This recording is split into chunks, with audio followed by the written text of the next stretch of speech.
it should have been me. It should have been me. It should have been me.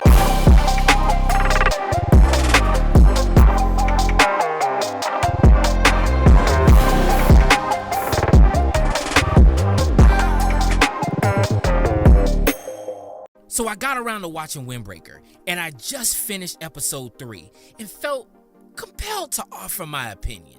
And I have to say, I'm absolutely loving this anime.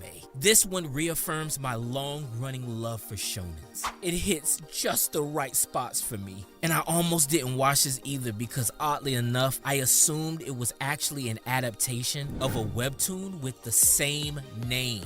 Confusing, isn't it? I wasn't gonna watch it since I wanted to read the webtoon first, but luckily, Crunchyroll decided to advertise this, and I'm like, what the hell is this? And who are you? You. No, not me, you. Yes, I am you. The art style piqued my interest, and I immediately had to give it a go.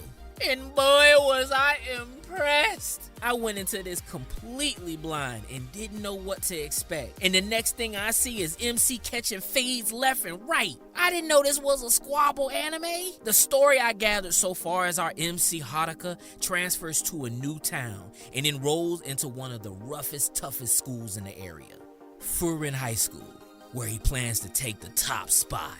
And as a shonen lover, I'm ready to see him get his ass whooped a little on his journey to greatness. Come to find out, my man is all hands. My boy swabbing the deck like he Muhammad Ali. I didn't expect Haruka to hold his own against, I don't know, 10 dudes? Oh my God, bro. Oh, hell no, man. What the fuck, man? What stood out to me is 2 things. One being Haruka is a great starter character.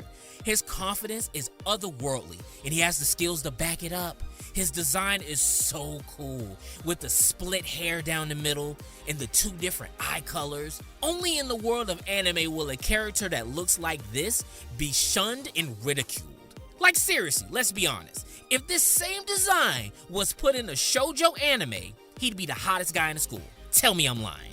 His backstory at the moment hasn't been explored yet, but you get the gist that he's been an outcast his whole life due to his appearance. It leaves a pretty big chip on his shoulder when it comes to people. And that's another reason where this anime shines. After Haruka protects Konoha from the local thugs, here comes some more.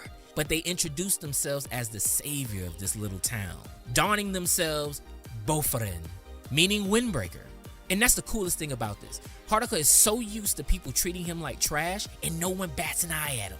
They pretty much treat him like family right off the bat. Seeing the mix of confusion and embarrassment on his face is priceless. And on top of that, my boy is a supreme tsundere. Like, I mean a harsh case of tsundere.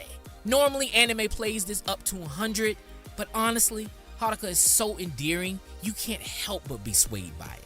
And listen. Y'all know I gotta talk about the elephant in the room. You thought I was gonna breeze right by her? I failed to mention the subtle reason I also started watching this. I happened to stumble across a few memes and Twitter posts about this little baddie and had no idea she was from this anime. Here comes Kotoha, blessing the screen with all her glory, looking like an older, sophisticated Nobara. God, I love me some older women in anime, and she ticks a lot of boxes so far. Being the very first person to shower Haruka with the proper care he deserves was well done. I already like their relationship, which seems to be more like a big sis, little brother vibe, which would be a dope dynamic with our MC since she probably won't be a love interest unless the show wants to tackle the age gap. Now the next thing on the list would be the cinematography, which is basically its own character. The camera moving around as the characters fight was glorious. It reminded me a lot of how Ufotable does the same thing with their camera work, and that's why they're top tier. But if more studios did this, I truly believe it would elevate the industry so much more. It immerses you with every punch and pivot as you follow Haruka wrecking shop. It allows the dope choreography to shine. See, Japan? Leave CGI alone and just focus on making 3D backgrounds instead. Overall, I'm stoked for what's to come. So far, I'm only 3 eps deep, and some of Haruka's upcoming squad are making small appearances, so I can already tell I'm in for a ride, learning all these new characters and their own tragic backstories. It's like watching Haiku and Blue Lock, and those aspects really make the show engaging. You know, this really reminds me of what Tokyo Revengers does wrong. This is pretty much what Tokyo Revengers should have been. While Mikey and The Premise usually carry that show, but lately it's been hard to do when you have a terrible MC. Takemichi wishes he can be Haruka.